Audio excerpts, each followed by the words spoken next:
মনে হইতাছে ও তোমাকে বন্ধু পোলাডারে জিনে ধরছে। না, তারে জিনে ধরে নাই, অনুর অটিজম আছে, ওরে বুঝন লাগবো। অহন দেহি তোমাকে সব কথাই মাইনা নিতে হইব।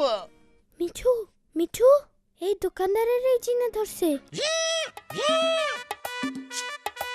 মিঠু গেল কই?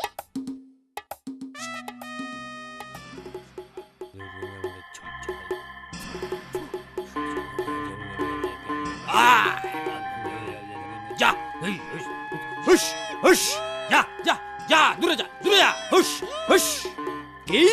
আমি জিন না, আমি জিন তারাই। দাঁড়াও, তোমারে মজা দেখাইতাছি। কি? ওইদিকে জিন আছে? লও লও যাই।